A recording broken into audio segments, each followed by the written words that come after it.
அனைவருக்கும் பிரபஞ்ச அமைதி அறக்கட்டளையின் அன்பு அமைதி வணக்கங்கள். ஒரு நீண்ட நாள் கனவு, ஆதரவற்ற முதியோர்களுக்கு ஒரு இல்லம் அமைச்சு கொடுத்து அவங்கள பாதுகாப்பாக பார்த்துக்கணுன்னு ஒரு ஆசை. அது எப்படி செய்யறதுன்னு எனக்கு தெரியல. சின்ன வயசில் எங்கள் ஐயா எனக்கு ஒரு வார்த்தை சொன்னார், நீ என்னைக்கு முழுசாக 100 ரூபா சம்பாதிக்கிறியோ அன்றைக்கி வந்து 10 ரூபா தானத்துக்காக எடுத்து வைன்னு சொன்னார். அவர் சொல்லும் போது கண்டிப்பாக எனக்கு அந்த அர்த்தம் புரியல. இந்த அர்த்தம் புரிஞ்சதுக்கப்புறம் நான் சம்பாரித்து ஒவ்வொரு 100 ரூபாயில் ஒரு 10 ரூபாய் எடுத்து வச்சுருந்தேன். குறிப்பிட்ட காலத்துக்கு அப்புறம் ஒரு இடம், ஒரு சின்னதாக ஒரு இல்லம் மாதிரி அமைச்சு அதில் சமையல் செஞ்சு சாலையோர மக்களுக்கு கொண்டு போய் கொடுத்துட்ருந்தோம்.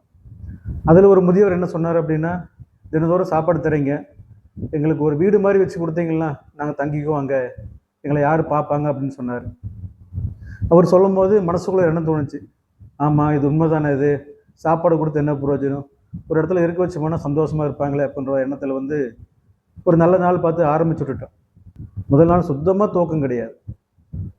மறுநாள் பார்த்தோம்னா ஒவ்வொருத்தரும் அந்த எல்லாம் தேடி வர பார்த்தோம்னா அவங்க சொன்ன ஒரே வார்த்தை வந்து, மிகப்பெரிய வேலை செஞ்சுருக்கிறேன் நீங்கள், இது வந்து செய்கிறதுக்கு யாருக்கும் இந்த மாதிரி எண்ணம் தோணாது, நீங்கள் செஞ்சுருக்கிறீங்க, நீங்கள் தொடர்ந்து செய்யுங்க, நான் உங்களுக்கு பக்க பலமாக இருப்பேன் அப்படின்னு சொன்னாங்க. அந்த வார்த்தை தான் இன்றைக்கி 5 ஆண்டு கடந்து வந்திருக்கோம். நாங்கள் சொந்தமாக இடம் வேணும்னு சொல்லிட்டு ஒரு விளம்பரம் போட்டிருந்தோம். அந்த விளம்பரத்தை பார்த்துட்டு ஒரு நல்ல மனசுன்னு சொல்லலாம், அவர் வந்து பார்த்திங்களா ஒரு 30 சென்ட் இடம் கொடுத்துருக்குறாங்க. அந்த 30 சென்ட் இடத்துல தான் புதுசாக இல்லம் கட்ட போகிறோம். அந்த இல்லம் வந்து அந்த ஆதரவற்ற முதியோர்களுக்கு வந்து ஒரு மிகப்பெரிய ஒரு கனவான வீடுன்னு சொல்லலாம். இந்த கனவான வீட்டை கட்டுறதுக்கு உங்கள் உதவி எனக்கு கண்டிப்பாக எனக்கு தேவை. உங்களால் முடிஞ்ச உதவிகள், அது சின்ன சின்ன உதவியாக இருந்தாலும் பரவாயில்ல. வாழ்க்கையில் எல்லாருக்கும் ஒரு லட்சியம் இருக்கும், ஏதாவது ஒன்று செய்யணும்னு நினைப்பாங்க, ஆதரவற்ற முதியோர்கள் செய்யணும்னு நினைப்பாங்க.